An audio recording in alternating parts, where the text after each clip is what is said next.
Summers in the Middle East get so hot that they change the landscape dramatically and make entire cities resurface from the past. That's what happened in 2018 when the city built by a mysterious empire on the Tigris River was finally released from its water trap. Archaeologists rushed to the location as they didn't want to miss a rare chance to excavate the site and learn more about the history of the place. They believe they've found the Bronze Age city Zaku, founded over 3,000 years ago and fully submerged in the 1980s when a dam was built in its place. It used to be a busy hub for the Mitanni Empire for caravans on the popular trade route. It had water, which is a rarity in the area, and it was a guarantee for success. We know very little about the once powerful empire, as scientists haven't found any written chronicles in the excavated sites. That's why the archaeologists were thrilled to find an entire palace for the local ruler. Several years later, when the area became free from the water again, they found some fortifications to protect the city from foes. The highlight of their expedition was finding a huge public storehouse for trade goods and harvests, piles of wheat and barley, and imported metal and wood.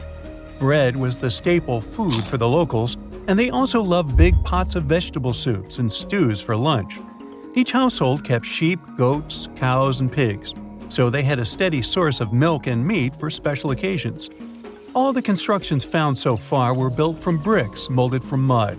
The walls that were underwater for over 40 years are so well preserved as if they went down yesterday. The royal palace stands out as it's larger than the other constructions, has thicker walls, and even pavements made of baked mud bricks that were sealed to be waterproof. The local king must have been in good relations with the emperor of the larger empire, of which Zaku was dependent. Traders who lived in the city collected wooden beams and took them to storehouses.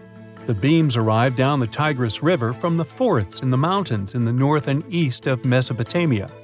Merchants came here to sell their goods and then crossed the Tigris on their way to the borderlands. Zaku was thriving as a center of commerce for about 6 centuries until it was hit by a massive earthquake in 1350. Archaeologists found 5 ceramic vessels holding over 100 clay tablets made close after the earthquake. It's almost a miracle that small tablets of unfired clay managed to survive underwater for decades. People who created those must have carved notes on clay while it was still wet. They wrote about anything, from newly stored harvests to notes for other kingdoms. Then they would let the message dry in the sun. Scribes even had to learn a different language so that everyone outside the city could read it. Scientists believe the tablets they found used to be part of a private archive. They hope to decipher the notes to learn more about the history of Zaku and the whole empire after the terrible earthquake. The damage to the buildings was so enormous that it was impossible to restore Zaku to its former glory, and if there had been any survivors, they must have left the city. Several decades later, the Assyrians, who also lived in Mesopotamia, settled here. They built their houses on the ruins of the abandoned city and used whatever structures they could find from the previous residents as outer walls. But they stayed here only for 50 years, then decided to build a new capital on more fertile soil to make some good cash from agriculture. Archaeologists working in Zaku had to halt excavations when the water levels went back up and covered the city. They sealed the ruins in tight-fitting plastic sheets and put stones and gravel on top. They hope it will help protect the priceless site from water erosion and prevent it from disappearing again. They realize how important water from the dam is for the region, but if it recedes again, they say they'll definitely continue the excavations. There was a bustling community in today's Taklamakan Desert in China around 1,600 years ago. It lived along the Nile River, which ran through the desert for miles and got its water from the melting snow in the mountains. After 3 years of work in the area, archaeologists and scientists managed to dig up 8 tombs in the desert. Thanks to the desert heat, the clothes and artifacts inside them were almost as good as new. The people who wore those must have lived in the ancient city of Naya. Naya used to be part of a prosperous kingdom at the heart of the Silk Road trading route and had a population of over 3,000 people. Then, desert sands went rogue and swallowed the city whole. Archaeologists only found the ruins of Nija in the early 20th century.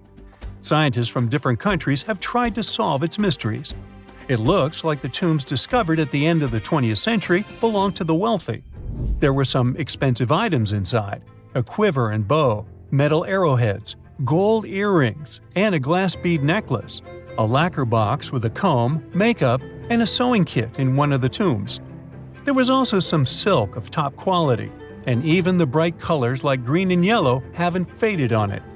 The fabric also had Chinese characters with quotes from historical books, which helped scientists identify the period in which it was made. Archaeologists later found a large dwelling site and the clearing of 3 ruined buildings. It will probably take many more years to understand why the city had fallen and what happened to its people. Saudi and French archaeologists teamed up near Riyadh, the Saudi Arabian capital, and stumbled upon an ancient settlement dating back 8,000 years. The scientists used all sorts of cool tech, like laser scanning, drones, and aerial photography, to unearth this Neolithic-era gem. They found the settlement in a local archaeological hotspot. Among the treasures they uncovered were a stone temple, remnants of an altar, and over 2,000 graves. All these finds tell us about ancient practices and rituals.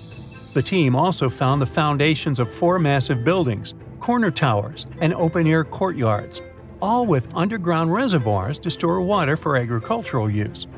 There was also a smart irrigation system with canals and cisterns, which let the city thrive in one of the driest deserts in the world.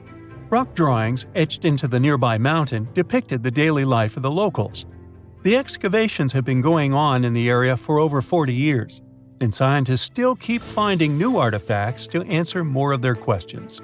Fishers have stumbled upon ancient bones, tools, and artifacts that are 9,000 years old on the North Sea floor.